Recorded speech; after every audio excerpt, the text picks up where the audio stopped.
President Goodluck Jonathan has made good on his pledge to respect the outcome of the presidential election. After his opponent, former military dictator Muhammadu Buhari, won, Mr. Jonathan conceded defeat. And to talk about this, joining me right now is Vincent Makori, host of VOA's Daily Africa 54 TV show. Thank you so much for joining me. It's a delight being here. Why do you think this election is historic? This election has been called historic because, first, it is the first time in Nigeria that the ruling party sitting president has been defeated by an opposition candidate. It hasn't happened ever, so that is historic. It is also the first time that the transition has been very peaceful. Every time there was a transition in Nigeria, there were major skirmishes. People died. Up to 800 people died last time when President Goodluck Jonathan defeated Buhari, the now president-elect. Up to 800 people died, or maybe even more. And so it was a very tumultuous time. This is the first time that they have witnessed a very peaceful transition, and not only from one leader to another, but from a ruling party incumbent to an opposition candidate. Do you think this was expected? Or do you think this is probably because of what happened with Boko Haram? You know, so much has been associated with Boko Haram in this election because it was the biggest issue in the country for some years now, security. And to a large extent, actually, the outside world saw this as the issue that will determine these elections. But when you speak to a cross-section of Nigerians, they will tell you there was much more than this. There were economic issues. The young people of Nigeria, who are the majority voters in this election, complain of no employment. Many of them are walking the streets without meaningful jobs.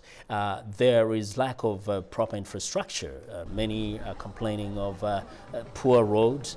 There's no electricity. You go across the country, Nigeria, they have no reliable electricity, which has impacted very, very severely, especially small-scale businesses.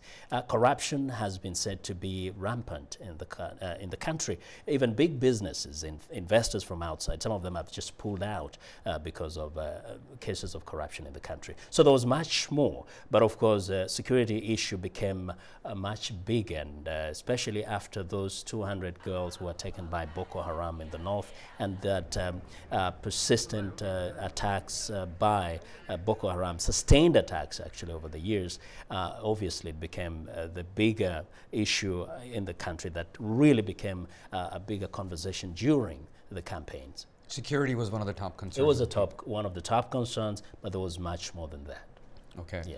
But how would we differentiate the governing styles of Mr. Buhari and Goodluck Jonathan? You know, first you have to say that Mr. Goodluck Jonathan at some point had goodwill. He's a person who came almost from nowhere. Many people didn't know him. He started way back as a deputy governor in the River State and came up and eventually became a vice president to a president who passed away, and then he became a president, finishing up the term of his president, and then he was elected. A lot of goodwill, in fact, from both the south and the north of the country, that is Muslim and Christian south. But for many people, they say he squandered the opportunity. He had all this time, and particularly when it came to the issue of Boko Haram, they say he downplayed it. He downplayed the threat by his utterances, by his actions, up to the point where it became like completely out of hand. Now, what do people look forward to, and how do they differentiate Mr. Buhari? Remember, he was a military ruler way back in 1985.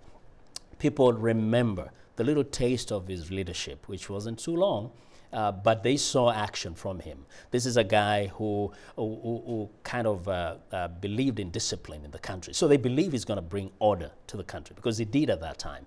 Even civil servants, when they got late to work, you have to do some frog jumps as punishment for coming late to work. He clamped down on corruption. As an individual, he has not taken the advantage of power to enrich himself, not when he was president or military ruler when he could do it, but even later on, he has not been tainted by corruption. And then people see him as a person who has nothing else to lose by being a good president. He's not trying to amass wealth. And he has tasted power in the past. He's not overexcited about being president. He wants to make a difference. And that is what really, for most people, see as the fundamental differences between him and the outgoing president. And if you can summarize this in 30 seconds, what does this vote mean for the future of Nigeria? This is the first time that Nigerians are seeing the possibility of having a truly democratic country led by a civilian president, and with a possibility of changing their leadership whenever they are not satisfied with their leaders. Fantastic. We'll keep our eyes on that. Thank you so much for joining us, Most for welcome. your insights. I enjoyed being here. All right, Vincent Makori, host of Africa 54 TV show. Thank you so much for taking the time. It's a pleasure. All right. Thank you.